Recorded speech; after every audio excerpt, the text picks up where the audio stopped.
चलिए अपने आत्मा के ज्ञान और ध्यान की ओर।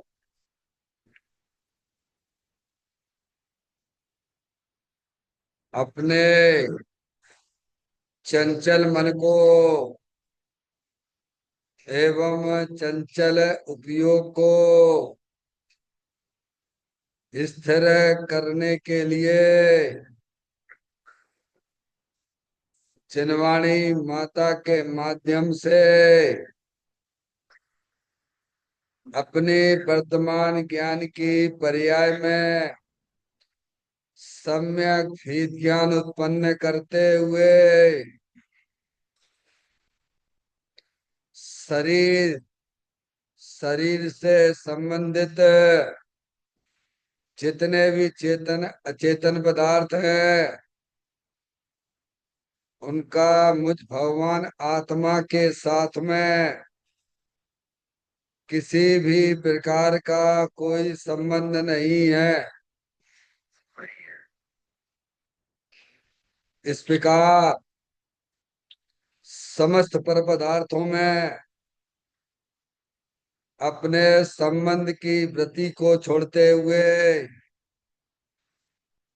अंदर में जो अखंड ज्ञान ज्योति स्वरूप भगवान आत्मा है उसमें ही वर्तमान पर्याय का संबंध जोड़ते हुए कि मेरा यह भगवान आत्मा सदा काल शरीर आदि पर पदार्थों से भिन्न एकमात्र अखंड ज्ञान ज्योति स्वरूप है। ऐसा अपने आप को जानो और ऐसा ही अनुभव करो कि वर्तमान में ही मेरा यह भगवान आत्मा शरीर आदि पर पदार्थों से भिन्न एकमात्र अखंड ज्ञान ज्योति स्वरूप ही है।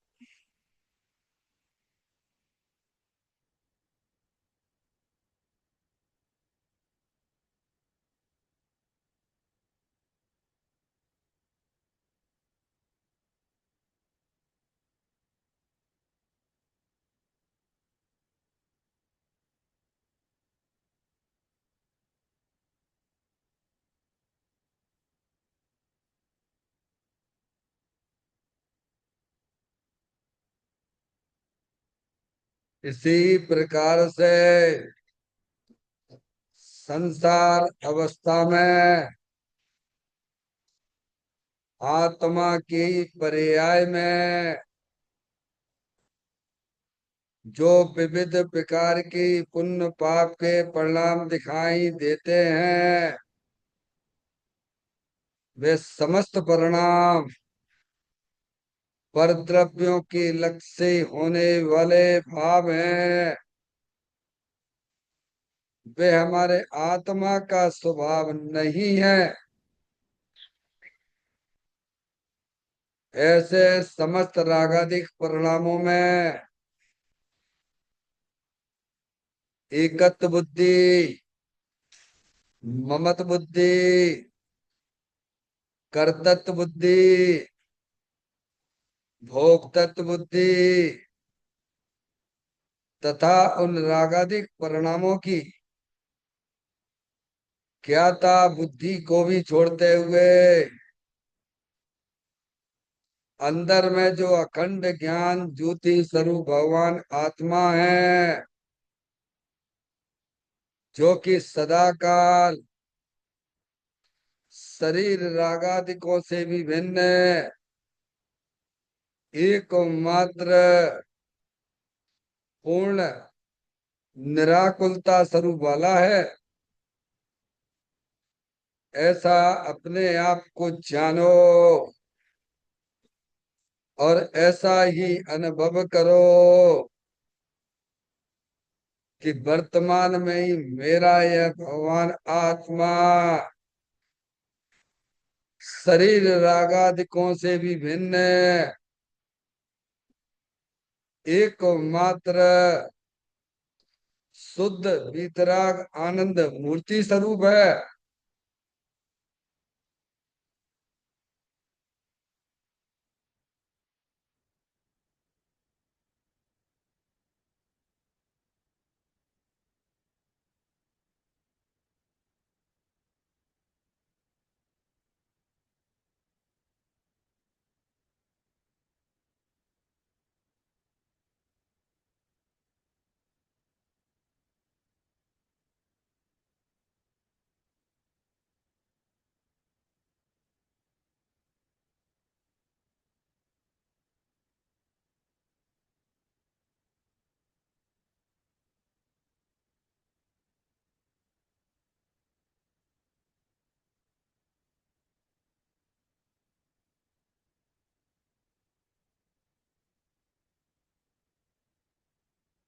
इसी प्रकार से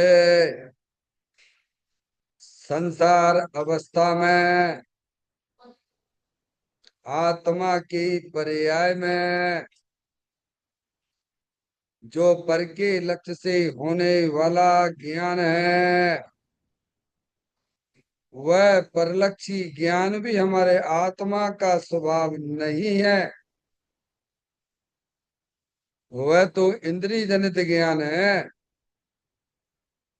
इस प्रकार शरीर रागादिक और परलक्षी ज्ञान के पर्यायों से विभिन्न है। मैं तो एकमात्र अखंड ज्ञान ज्योति स्वरूप भगवान आत्मा हूँ। ऐसा अपने आप को जानो और ऐसा ही अनुभव करो कि वर्तमान में ही मेरा यह भगवान आत्मा शरीर रागादिक और खंड खंड ज्ञान के पर्यायों से विभिन्न एकमात्र अखंड ज्ञान ज्योति स्वरूप ही है।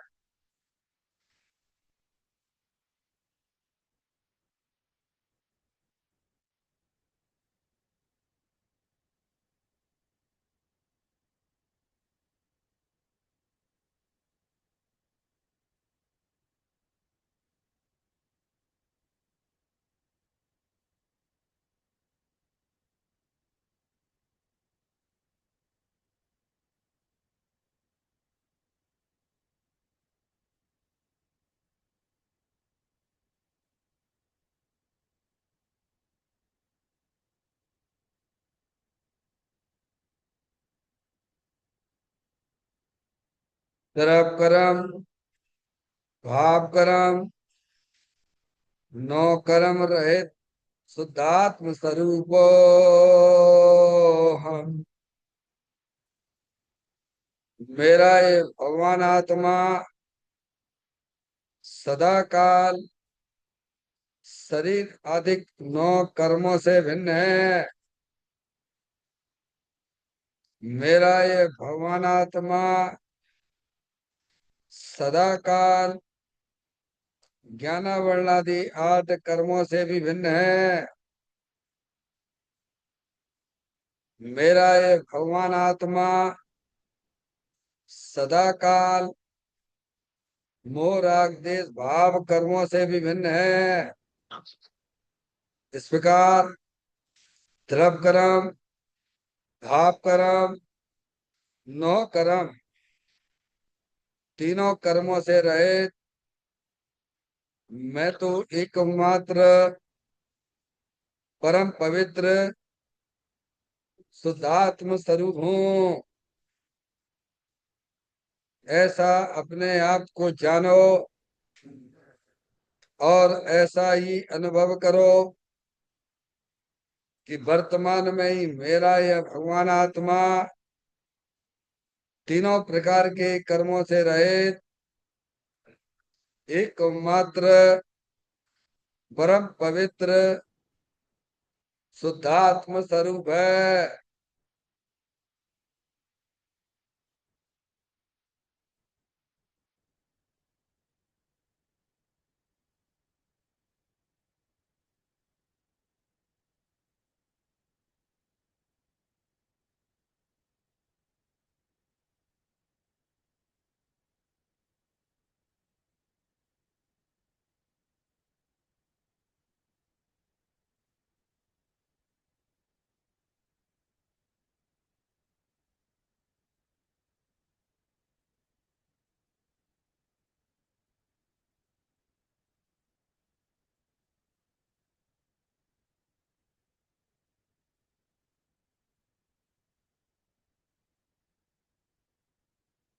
ओम नमः सिद्धेभ्यः। ओम नमः सिद्धेभ्यः। ओम नमः सिद्धेभ्यः। चिंतामणि सम स्वयं का चैतन्य तत्व महान है। निज का करूं मैं चिंतवन, निज का करूं श्रद्धान में। शुद्धात्मा ही देव है जो गुण अनंत निधान है। मैं स्वानुभव में देख लूं, आत्मा स्वयं भगवान है। स्वानुभव में देख लूं, आत्मा स्वयं भगवान है। लिम्मल जान परिठिया कम कलंक डयरी। अपाल दऊ जैन पर ते पर मपड़वी। सब कर्म मल्लिका नाश करवत, प्राप्त कर निज आत्मा। जो लीन निर्मल ध्यान में, नम कर निकल परमात्म। सब नाश कर घन घाति अरवरे, अंत पद को पालिया। कर नमन उन जिन देव पूय, कापे पथ अपना लिया। श्री योग सार जी नामक परम आध्यात्मिक ग्रंथ स्वाध्याय हेतु में विराजमान है। आज से 1400 वर्ष पहले इस महान पवित्र ग्रंथ की रचना दिगंबर संत युगंध महाराज जी हुए हैं।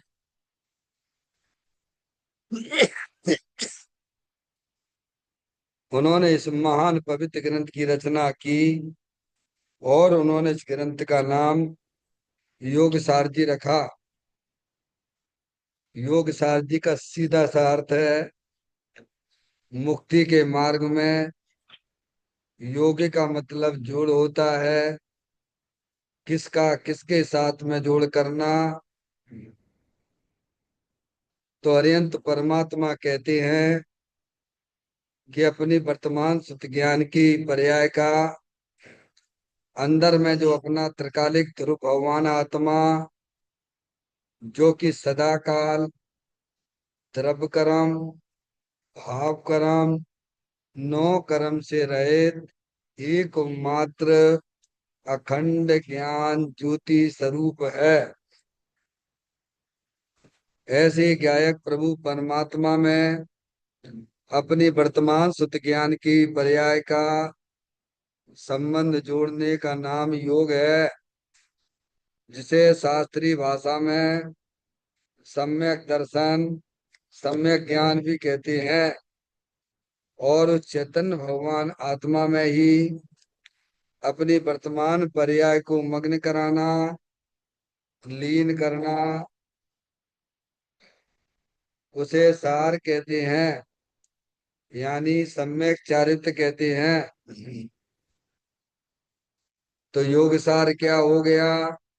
सम्यक दर्शन, सम्यक ज्ञान, सम्यक चारित्र वाली निर्मल पर्याय, पवित्र पर्याय, जो अपने आत्मा के आश्रय से प्रकट होती है, इसे यहाँ योग सार कहते हैं।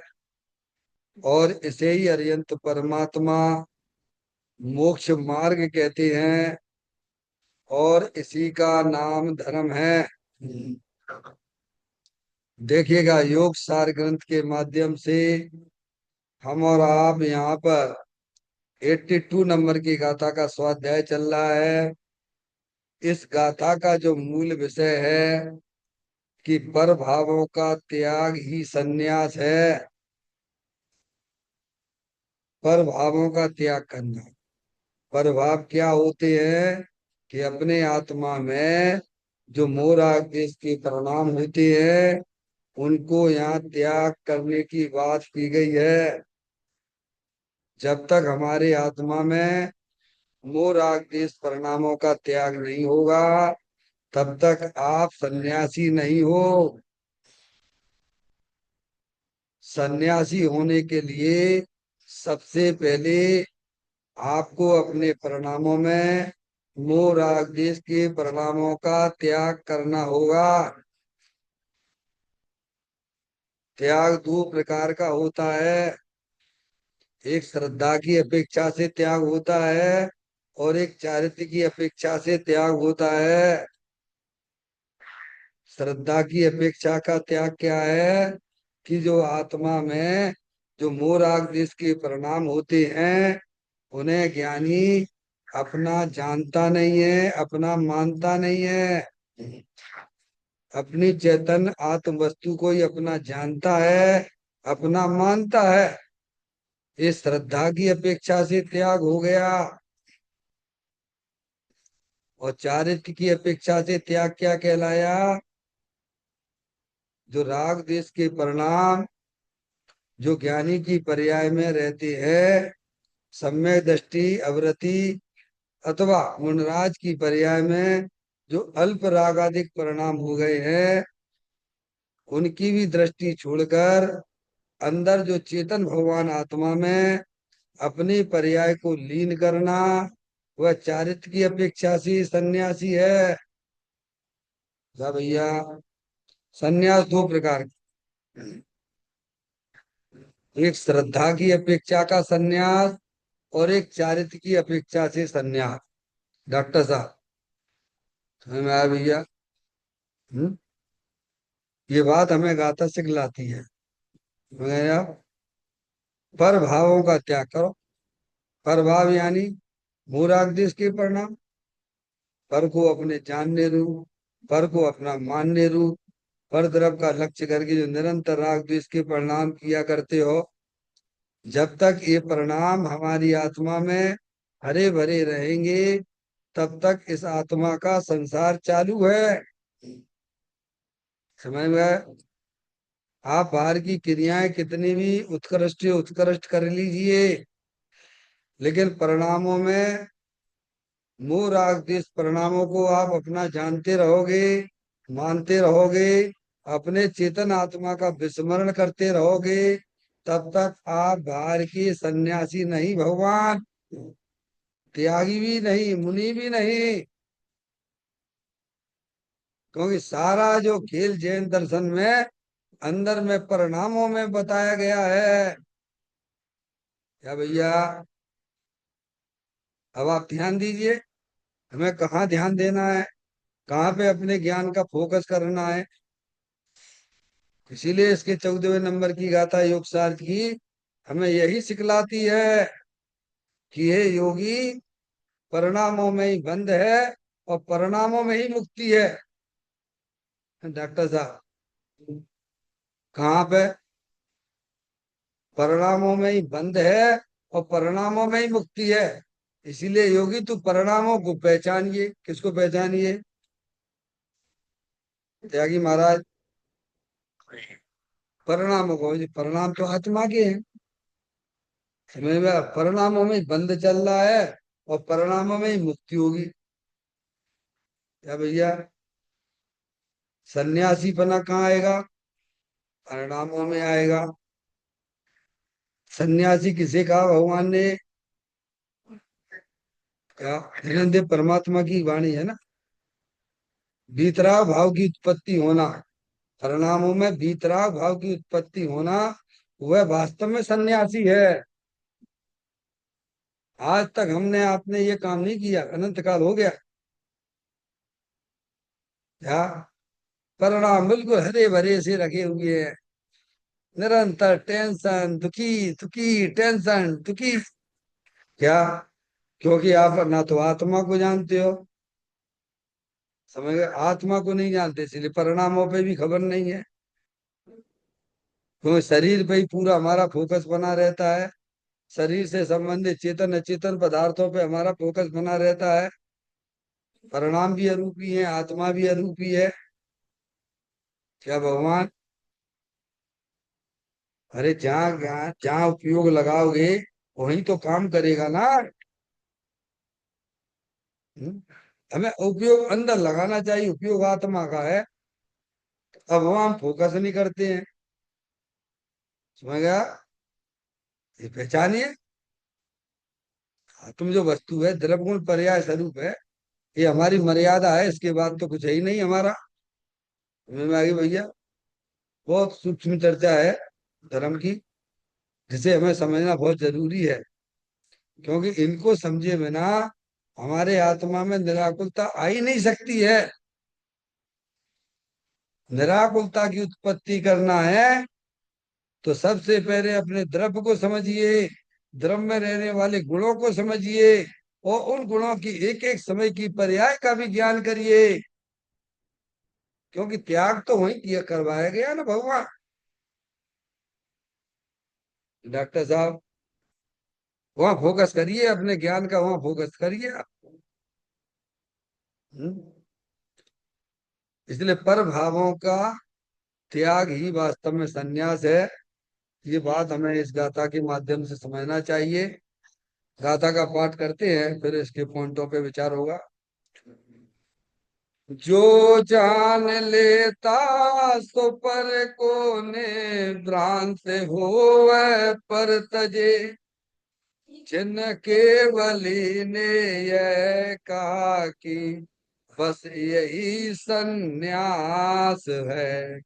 देखें,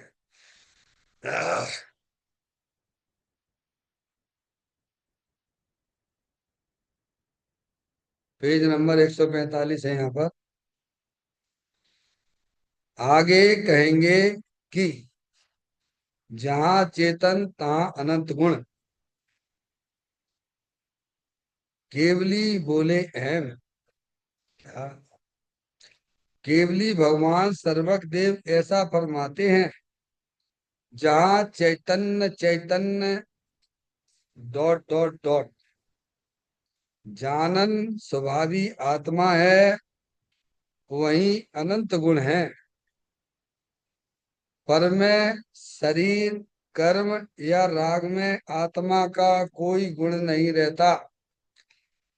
ऐसा जानने वाले ज्ञानी को बाहर कहीं सुख भासित नहीं होता। देखें आप, 4 लाइनें हैं। आगे कहेंगे जहाँ चेतन तहाँ अनंत गुण है। चैतन्य है अपना द्रव्य भगवान आत्मा। क्या? जानने देखने वाली पर्याय, आत्मा को पकड़ना है तो उसके लक्षण से पहचानिए आप। क्योंकि आत्म वस्तु अरूपी है, वो हमारे इंद्रिय ज्ञान का विषय नहीं है। समझ में आया? शरीर, अंदर 8 कर्मों की रचना, और ये दुख रूपी पर्याय आश्रव तत्व, और इन तीनों को जानने वाली चेतन आत्म वस्तु है। डॉक्टर साहब, वो आप और मैं हूं। समझ गए? लक्षण को लक्ष्य से भिन्न नहीं किया जा सकता है। क्या? जैसे शक्कर का लक्षण मिठास है, जहाँ शक्कर है वहाँ मिठास है, जहाँ मिठास है वहाँ शक्कर है। क्या भगवान, बात आ गई समझ में? स्वभाव और उसका लक्षण समझ में आया? दोनों अभिन्न है। त्यागी महाराज, दोनों अभिन्न है। जहाँ ज्ञान है वहाँ आत्मा है, जहाँ आत्मा है उसके अनंत गुण है। क्या? तादात्म्य संबंध है ना ज्ञान और आत्मा का, तादात्म्य संबंध है। समझिए आप। हम्म? तो कहते हैं जहाँ चेतन तहाँ अनंत गुण। चेतन यानी द्रव्य, चेतन, चैतन्य और चेतना, तीन चीजें लेना। चेतन कह के द्रव्य कहा है, और चैतन्य करके उसके गुणों को बताते हैं, और चेतना कह के उसकी पर्याय को बताया जाता है। क्या डॉक्टर साहब, तीन बातें लें। चेतन, चैतन्य और चैतना। क्या?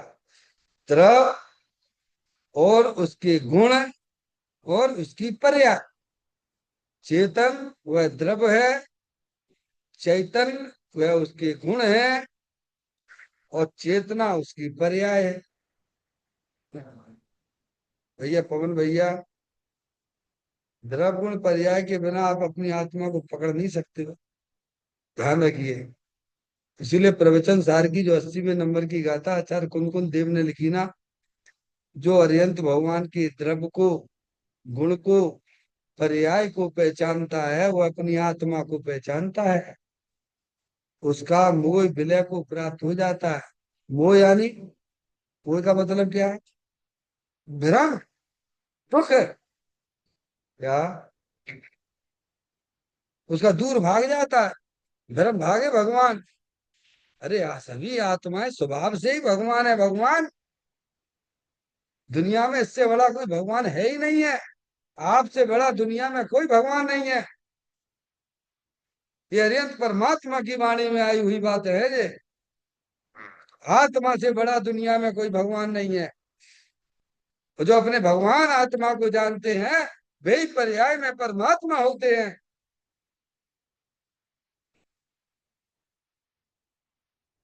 तो कहते हैं जहाँ चेतन, चेतन यानी जहाँ द्रव्य,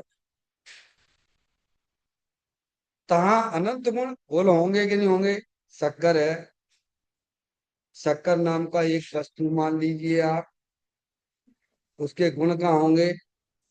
बोलो भैया। सोना है, सोना है, एक द्रव्य मान लीजिए आप, है तो स्कंद रूप पर्याय। शक्कर भी स्कंद रूप पर्याय है, सोना भी स्कंद रूप पर्याय है। एक स्थूल दृष्टांत के द्वारा उसको समझने की कोशिश की जा रही है। जहां द्रव्य होता है वहां उसके गुण रहते कि नहीं रहते हैं?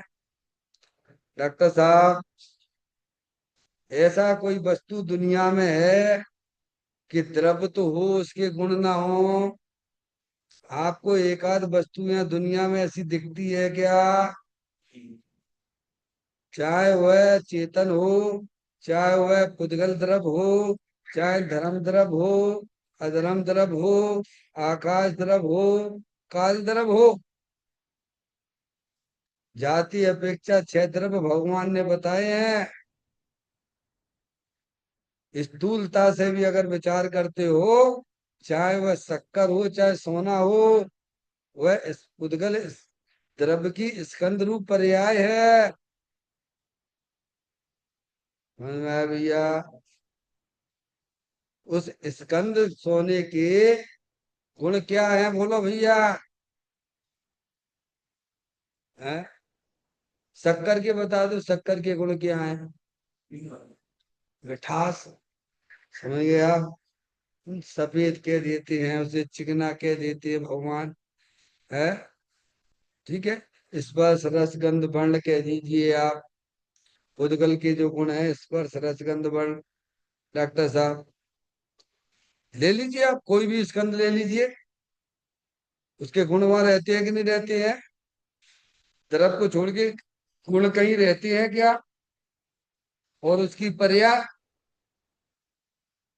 एक आध द्रव ऐसा बता दीजिए आप उद्गल में ही बता दीजिए आप। अरे भगवान ने तो जाति अपेक्षा 6 द्रव्य बताए ना। ये है, ये माइक है, अनंत पुद्गल परमाणुओं का पिंड है। क्या भैया, है क्या नहीं है?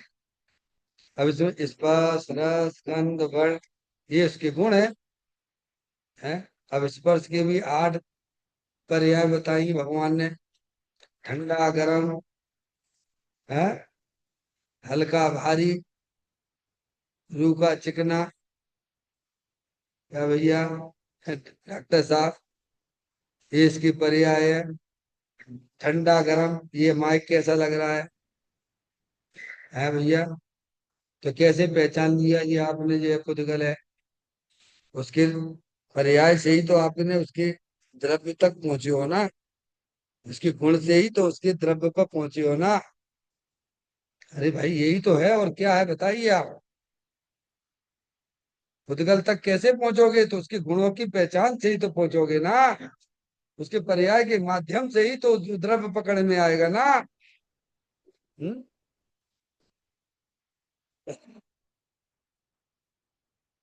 क्या? केवल भगवान की पूजा भक्ति करते रहो और ये वस्तु सर्व ना समझना, कल्याण हो जाएगा तुम्हारा हमारा, हो जाता है।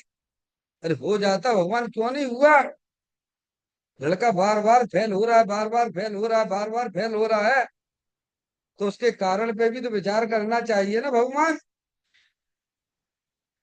एक पार्टी फेल हो जाती है तो वो अपना क्या करते हैं? आत्मचिंतन करते हैं, आत्म मनन करते हैं, मंथन करते हैं। क्या करते हैं? कितनी मेहनत करने के बाद, मान लीजिए बिहार में है, तेज कुमार की पार्टी ने भी मेहनत की है भैया, दावा ठोका था कि सीएम मैं बनूंगा।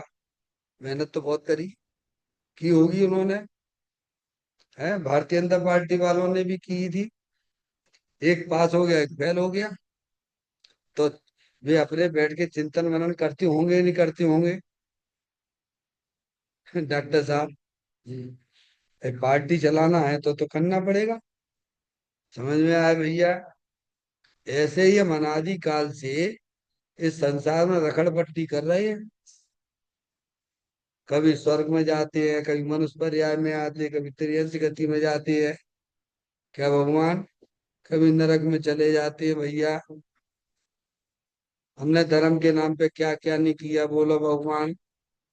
समूह शरण में भगवान की जो है का एकदम खूब पूजा करी अपन ने आपने, है भैया। हीरे जवाहरात से उनकी खूब पूजा करी प्रभु की। भगवान की दिव्य ध्वनि भी अपन ने अनंत बार सुनी प्रभु। भव भव में पूजन की निदान सुपा तन दीना। क्या भगवान?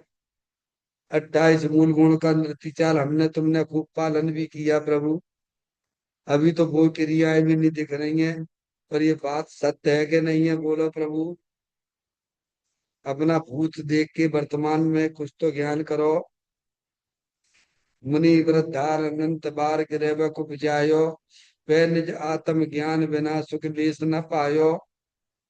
तो तुम्हारी छोटी मोटी पूजा से भगवान के सामने 1-2 घंटे खड़े होके करने लग गए, है भगवान। ठीक है, ज्ञानियों को भी होती है, अशुभ भाव से बचने के लिए शुभ भाव हुआ करती है, पर कल्याण तो नहीं हुआ ना। क्योंकि वो कल्याण होने का मार्ग नहीं है। कल्याण होने का मार्ग तो भगवान ने ये कहा कि द्रव की दृष्टि करना, अपने द्रव स्वभाव की दृष्टि करना। कल्याण का मार्ग तो अंदर से खुलता है ना। इस पे हम क्यों ध्यान नहीं देते हैं? ठीक है, थोड़े बहुत पुण्य हो जाएंगे। अरे एक इंद्री से लेकर संगीत पंचेंद्र सभी पुण्य करते हैं भगवान। ये तो कौन सी बहुत बड़ी बात है? क्या होगा? जो पुण्य संसार में रुलाए, वैसा पुण्य प्रभु मुझे नहीं चाहिए। हाँ, ऐसा लिखा है ग्रंथों में। अज्ञानी जीव का स्वभाव भी अशुभ भाव है। त्यागी महाराज, सही बात है, उमर शास्त्री में लिखा है, स्पष्ट लिखा है। क्योंकि अब स्वभाव की है उसने, कसाई की मंदता हुई हुई। स्वर्ग में जाएगा, बिल्कुल जाएगा। फिर क्या करेगा? उन भोगों में फिर लिप्त हो जाएगा, और फिर जाके फिर निकुंज चला जाएगा। तो ऐसा पुण्य नहीं चाहिए। समझ में आया भैया? डॉक्टर साहब, ऐसा पुण्य नहीं चाहिए मेरे को। समय दृष्टि का ऐसा पुण्य नहीं चाहिए मेरे को, जो विषय भोगों की तरफ मेरे को ले जाए। ऐसा पुण्य मुझे बिल्कुल नहीं चाहिए। हैं? निरंतर अपने आत्मा की बातें मुझे सुनने को मिले, बस प्रभु, बस इतना ही पुण्य मेरे लिए काफी है। क्या? इतना ही पुण्य मुझे चाहिए। बाहर की कैसी भी प्रतिकूलता हो प्रभु, बनी रहे। वो नरक का बास भी मेरे लिए अच्छा है, जिसमें मेरे आत्मा की मुझे सुध आती है भगवान।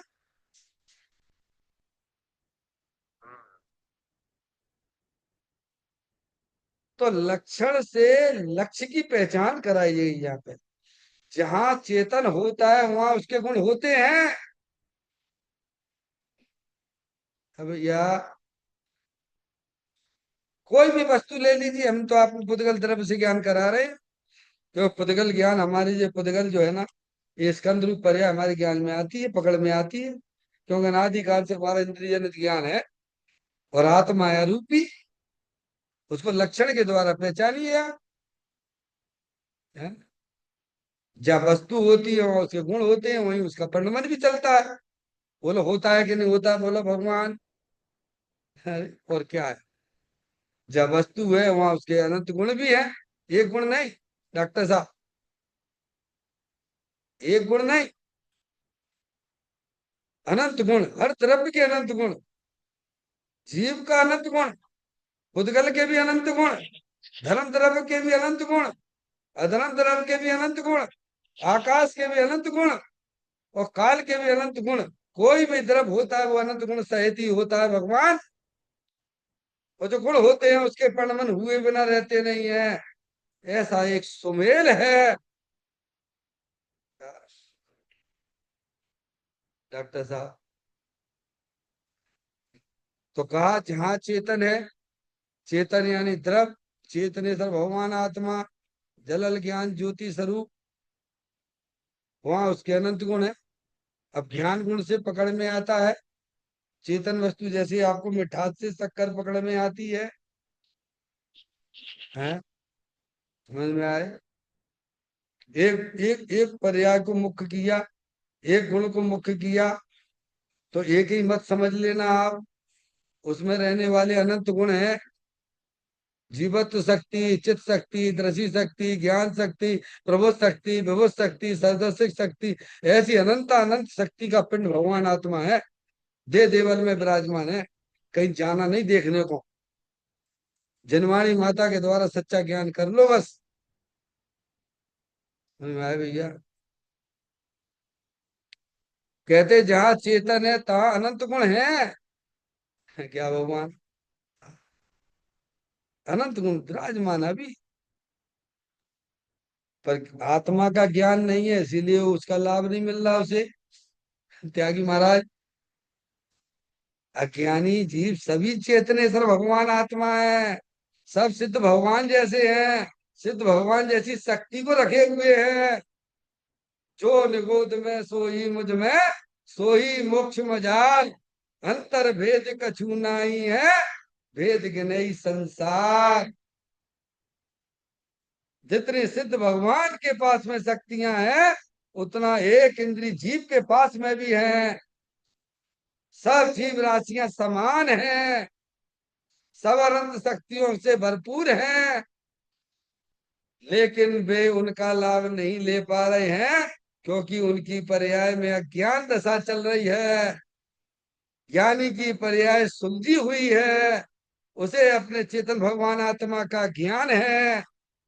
इसीलिए वह द्रव्य का लाभ लेता रहता है। उसे ज्ञानी कहते हैं, जो अपने चेतन भगवान आत्मा का लाभ ले। उसे ज्ञानी कहते हैं।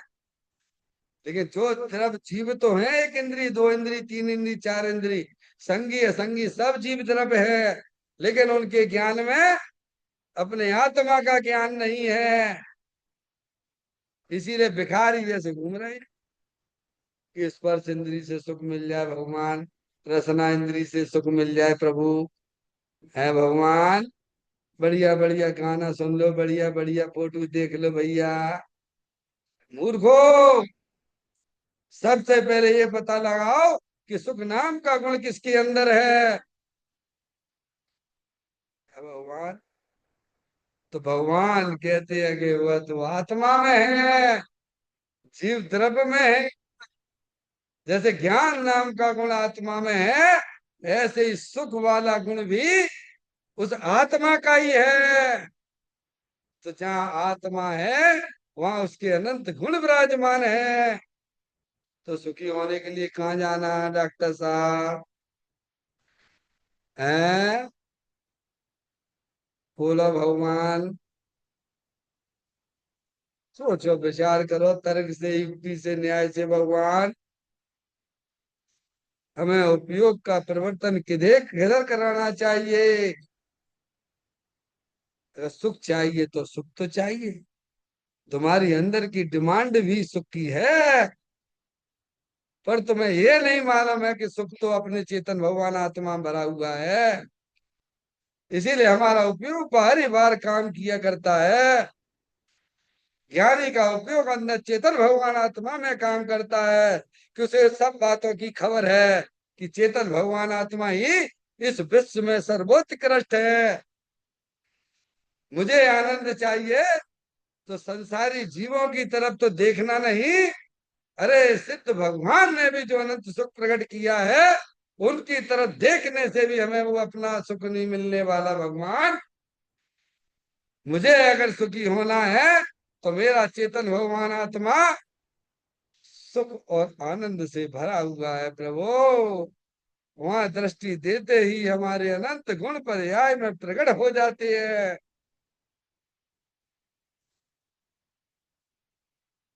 कहते हैं जहाँ चेतन तहाँ अनंत गुण है, केवली बोले एम। क्या केवली भगवान ने ये कहा है?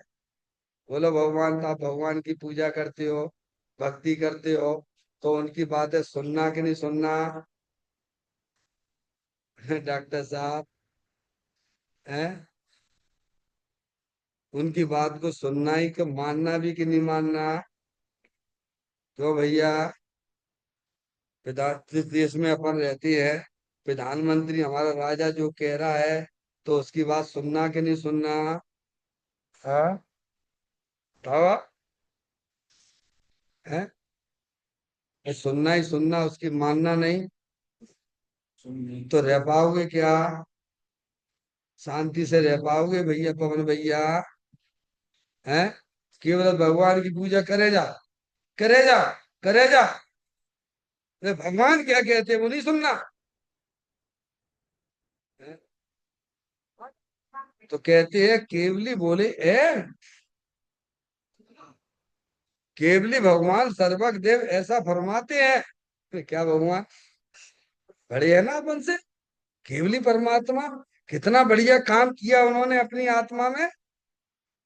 अनंत दर्शन, अनंत ज्ञान, अनंत सुख, अनंत वीर जैसी भरपूर निर्मल पर्याय प्रकट कर ली है। उन्हें मेरा कोट कोट नमस्कार हो, क्योंकि मुझे भी पर्याय में परमात्मा होना है। ये सच्चा नमस्कार है उनका। समझ में आए भैया?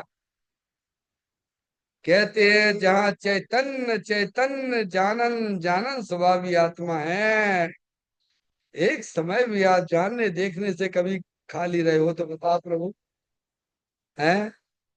सूरज कभी अपने प्रकाश से खाली रहा हो तो बताइए आप? है भैया? एक सूर्य इस गगन में, चमक दमक उद्योग,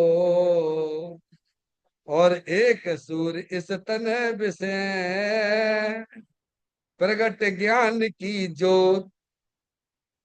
गगन सूर तो दिवस में करता जड़ उद्योग, और चेतन सूरज निशे दिवस करे ज्ञान की जोत। क्या भगवान, वो जड़ सूरज है, समझ में आया भैया, और ये चेतन सूरज है, जलल ज्ञान ज्योति स्वरूप है। उसका प्रकाश इस चेतन सूरज के आगे टिमटिमाता है भगवान। अरे उसको प्रसिद्ध करने वाला कौन है? उस सूरज की प्रसिद्धि किसने की है? तो बड़ा कौन है भगवान? अगर मैं ही ना होता तो सूरज को बताता कौन? एक तरफ भगवान की प्रतिमा है और एक तरफ जानने वाला खड़ा हुआ है, तो बोलो उन दोनों में बड़ा कौन?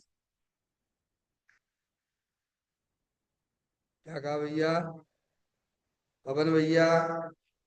एक तरफ भगवान वेदी पे विराजमान है और एक तरफ भगवान के दर्शन करने वाला खड़ा हुआ है, तो बोलो बड़ा कौन है? क्या बात कह दी आप। ओहो, दर्शन करने वाला भगवान से बड़ा है। हाँ, वो भगवान से भी बड़ा है। अगर वो ना होता तो भगवान को जानता कौन?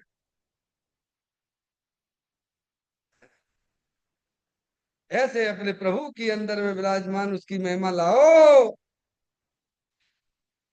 कहते हैं जहाँ चैतन्य चैतन जानन स्वभावी आत्मा है, वही अनंत गुण है। कहाँ है? अब पकड़ लीजिए आप। आप समुद्र में, मान लीजिए नदी में, किसी व्यक्ति ने ऐसी उंगली ऊपर करी, ऐसे ऐसे, क्या? तो आपको क्या समझ में आता है? हाथ ऊंचे किया डॉक्टर साहब, ऐसा हाथ ऊंचा किया, डूबते हुए व्यक्ति ने ऐसा हाथ ऊंचा किया, तो आपको क्या समझ में आती है? ये हाथ ऐसा किया, तो आपको क्या समझ में आ गया? कोई मनुष्य है, क्या समझ में आया? अरे क्या समझ में आया भगवान? तो पूरा पूरा पकड़ में आया कि नहीं आया आपको, बोलो? है, आ गया कि नहीं आ गया? ऐसे ही जानन जानन जो पर्याय है, अरे वो चेतन भगवान आत्मा की ही तो है। वो अनंत शक्तियों से भरा हुआ है भाई, और तुम हमसे इतने से, भगवान आत्मा ही तो है। अरे इसको जाना उसको जाना इससे कुछ संबंध नहीं, सदा जानता रहता हूं मैं, इसीलिए तो गायक हूं मैं। आगे बात समझ में? जहाँ चेतन रहता है वहां उसके अनंत गुण रहते हैं। जानन जानन जानन जानन, कभी इसने इस तरह देखा नहीं अपने आप को। जब भी देखा तो मैं शरीर हूँ, मैं राग वाला हूँ, ये जानने वाले को भूल गया। हम्म, तो कहते हैं, अब देखिए, जहाँ चेतन है, जानन जानन है, वह वह आत्मा अनंत गुण से सहित विराजमान है। अब कहते पर में, शरीर में, कर्म में, राग में आत्मा का कोई गुण नहीं है। अब ये भी एक समस्या पैदा हो गई भैया। पर में, अब 24 घंटा दिमाग लगा दे, लड़का मेरा लड़की मेरी है, उसका वियोग हो जाता है तो कितने तकलीफ में आ जाते हो आप लोग।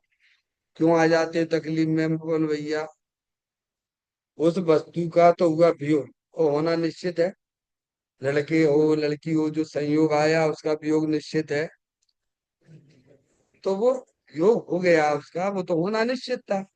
पर आपको तकलीफ किस बात की है?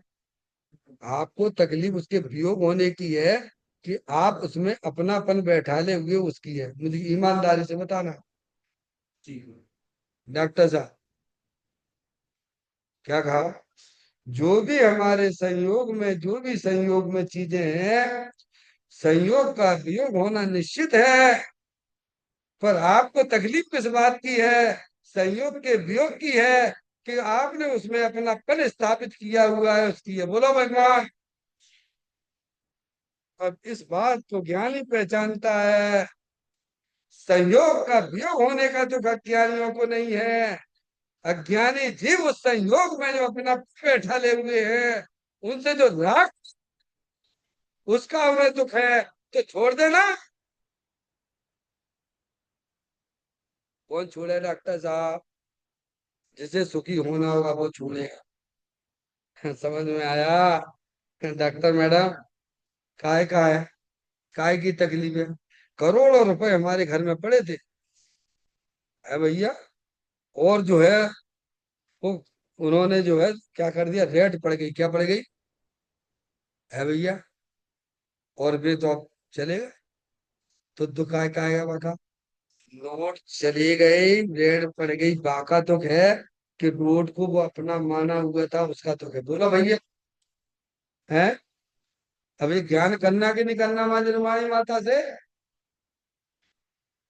इसीलिए तो कहा, रुपया पैसा अज्ञानी जीव का 11वां प्राण है, 10 प्राण नहीं। क्या है? बाहर की वस्तु उसका 11वां प्राण है ज्ञानी का।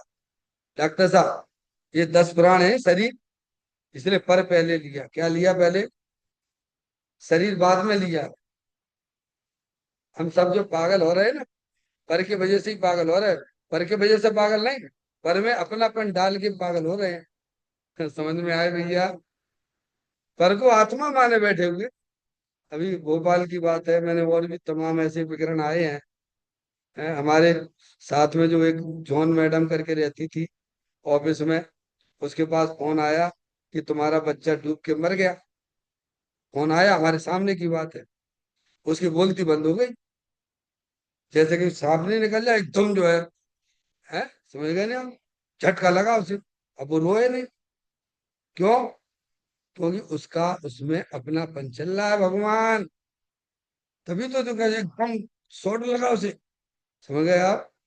तो समस्त अज्ञानी जीवों का पर के साथ एकत्व बुद्धि चल रही है, ममत बुद्धि चल रही है। समझ में आया भैया? तो पर लिया उन्होंने। पर यानी शरीर से भिन्न जितने भी चेतन अचेतन पदार्थ है वे सब पर है, एक बात। फिर उन्होंने लिया शरीर। क्या? 11वां प्राण क्यों कहा इस पर को? क्योंकि उसमें जो अपनापन है ना, शरीर। अरे भगवान, मुझे ही उठा लेते, लड़का मर गया ना भैया, उसकी आयु पूरी हो गई, डॉक्टर साहब, हे भगवान, उसे क्यों उठा लिया? मेरे को उठा लेते। क्यों? क्या ऐसी भाषा निकलती है ना अंदर से? तो वो एकत्व बुद्धि का है। पर को फिर उसके बाद शरीर लिया, फिर क्या लिया दूसरे नंबर पे डॉक्टर साहब? शरीर। समझ गए ना? अब शरीर में अपनापन है। घर में आग लगाई तो सबसे पहले क्या करोगे आप लोग? अरे भैया बोलो, सब फंसे पड़े वहां में, क्या करोगे? पहले अपन अपन सुरक्षित निकल लो, क्या भगवान? है? तो फिर शरीर लिया उन्होंने, कर लिया। तो शरीर में भी एकत्व बुद्धि चल रही है, ठीक है नहीं? तो आत्मा नहीं है उसमें बिल्कुल भी। समझिए आप, न पर में आत्मा, न शरीर में आत्मा। फिर उन्होंने लिया कर्म, अंदर 8 कर्मों की रचना, वो भी जड़। और फिर लिया उन्होंने राग या राग, कर्म कहो या राग कहो, भाव कर्म मूल राग देश के परिणाम, आकुलता वाली। वे तो स्वयं, जैसे शरीर जड़, ऐसे राग द्वेष स्वयं नहीं जानते कि हम राग द्वेष, हम जानने वाले हैं क्या राग द्वेष? बोलो भगवान। जैसे शरीर नहीं जानता है, ऐसे अंदर परिणाम जो रागादिक परिणतियां होती है, शुभ अशुभ परिणाम, वे भी जड़, वे आत्मा नहीं है। उन्हें ढूंढने जाओगे तो आत्मा का अंश ना मिलेगा, पर में भी नहीं मिलेगा, शरीर में भी नहीं मिलेगा, कर्म में भी नहीं मिलेगा, और राग परिणाम में भी आत्मा नहीं, एक गुण भी नहीं उसमें। डॉक्टर साहब, आत्मा का कोई गुण नहीं रहता है। ढूंढ लेना जाके, ज्ञानियों को तो नहीं मिला, आपको मिल जाए तो देख ले। ऐसा जानने वाले ज्ञानी को बाहर कहीं सुख भाषित नहीं होता। अब उसका उपयोग कहाँ जाएगा बोलो भगवान? जिसे अपने आत्मा में सुख भाषित होता है तो उपयोग किधर जाएगा? अज्ञानियों को पर द्रव्यों में सुख भाषित होता है, इसीलिए उनका उपयोग बाहर डोलता रहता है। ज्ञानी को अपना सुख स्वरूपी भगवान आत्मा अंदर सुख भरा हुआ है, इसलिए उसका उपयोग किधर जाएगा बोलो भैया? सुख भाषित क्यों नहीं होता है? क्योंकि उसने सब जान लिया है। सुख का संबंध तो अपने चेतने सर भगवान आत्मा के साथ में है। इसलिए ज्ञानी का उपयोग अंदर में ही दौड़ लगाया करता है। अज्ञानी को सुख की कल्पना करते हैं बाहर में, लेकिन उन्हें सुख कभी मिलता नहीं, क्योंकि जहां है नहीं है वहां मिलेगा नहीं, और जहां है अगर वहां जाओगे तो मिले बिना रहेगा नहीं।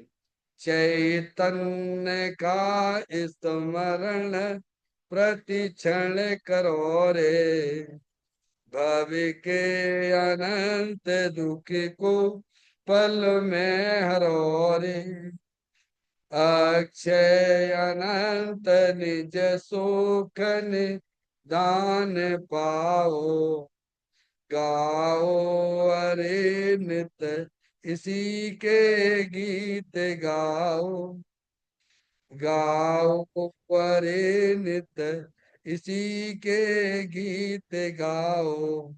9 बार नवोकार मंत्र का स्मरण।